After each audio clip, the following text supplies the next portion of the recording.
Hey, you've got something in your eye. Yeah, it's just like a little speck. Yeah, you got it? Okay, awesome, you got it. Okay.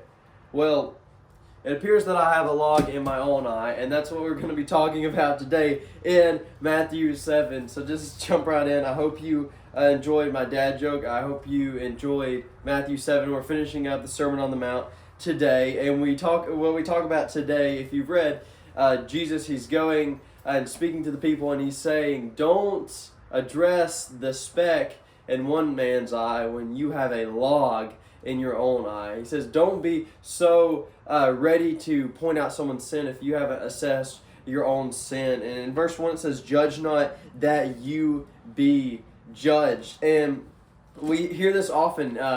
Why are Christians so judgy if they are not supposed to judge? And a lot of that is, up to sin. It's a failure of the church, but I just want to remind you today, you're not the judge. We can't judge others. We can't go around, pointing our finger and saying, you're doing this, you're doing that. We need to approach people with love. But when we talk about those in the church, it is very important to rebuke and correct because we want to build each other up. We want to correct each other. We want to spur each other on towards righteousness. And in verse 2 it says, for with the judgment you pronounce you will be judged, with the measure you will use it will be measured to you. So Jesus says right here, how much you judge other people for things is how much you will be judged. So that's a reminder today that the judgment is not ours. We are not the judge. And when we try to act like the true judge will judge us harshly. So then he goes on, he says, you hypocrite, take the log out of your own eye, and then you will see clearly to take the speck out of your brother's eye. And I think we all fall to this a lot, is that we are so quick to correct our fellow brothers or sisters or our husband or wives, but we don't stop and take the speck or take the log out of our own eye. We don't stop and try to assess our sin or where we could be wrong in a situation before we go and we tell this person that they are wrong. So what I think we should do here is stop and just pray to God. Search me, God.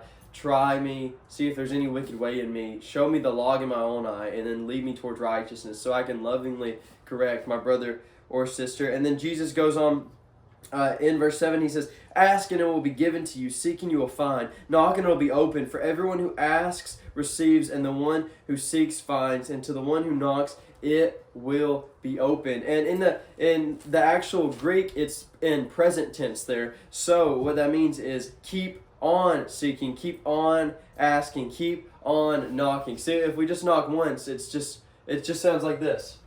And you never hear someone knock like that. Jesus is saying, keep on asking, keep on knocking, keep on seeking me, and it will be given to you. And I think a lot of us have kind of grown numb to the asking, to the knocking, to the seeking, that we no longer seek for God. And I just want to remind you today that humility is in two parts. It's two parts. I am not good, and I am not God. And that's a lot of when we go to ask from God, when we go to knock on the door of grace, and we request things to God, we need to remember, I'm not good, I'm not God. I'm not God. I can't do this on my own, and I'm not good. I need your help. I need the goodness of Jesus Christ.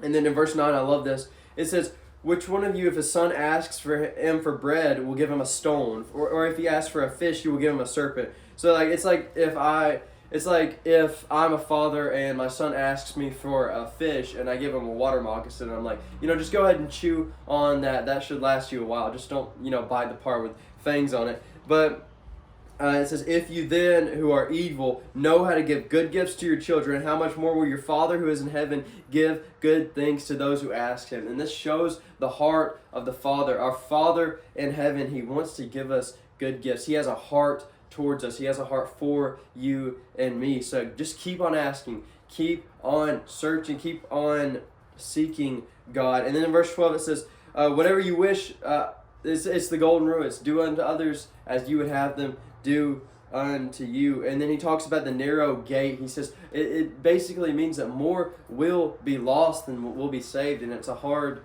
kind of a hard pill to swallow for us. But as he goes on, we're wrapping up the Sermon on the Mount. He says, beware of false prophets who come to you in sheep's clothing, but inwardly are like ravenous wolves. And he shows us how we can judge if people are true Christians or not, and that's simply by recognizing them by their fruits. And the fruits of the Spirit are love, joy, peace, patience, kindness, goodness, faithfulness, gentleness, and self-control. And that's how we judge true Christians. If a teacher comes among us, we don't judge them by their words, we judge them by their actions. And likewise, as pastor, you don't judge me by what I say when I know people are hearing me. You judge me by my character, what I'm doing when no one's watching. You judge me by my fruit, what you see me do in my life, how I live my life. And that should be for all of us. You recognize salvation by the fruit. And that's what it says in verse 20.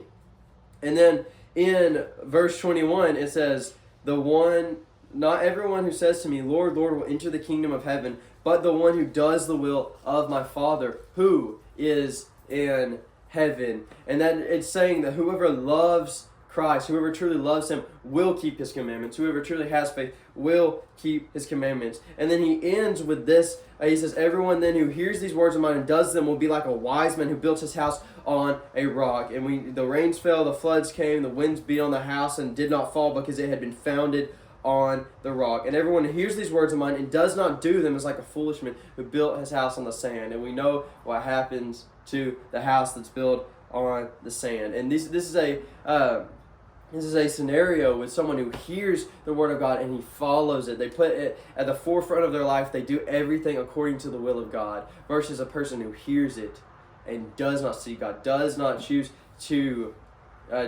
determine their life based on it. So they hear it. It's like we talked about James looking in a mirror and seeing something on your face but not doing anything about it. That's like the man who looks into the word of God and does nothing. So I'll ask you, if that's you today who have, you've heard the word of God and it's kind of become numb to you, it's just words on a page, then I would encourage you to start asking again, start seeking God. Humble yourself. Say, I'm not good. I'm not God. I can't do this on my own. Ask God. Seek God. Keep on knocking. Pray to God. Help me find that again. Help me find that fire so I can follow you fully, God. Thank you for joining me. I hope to see you tomorrow.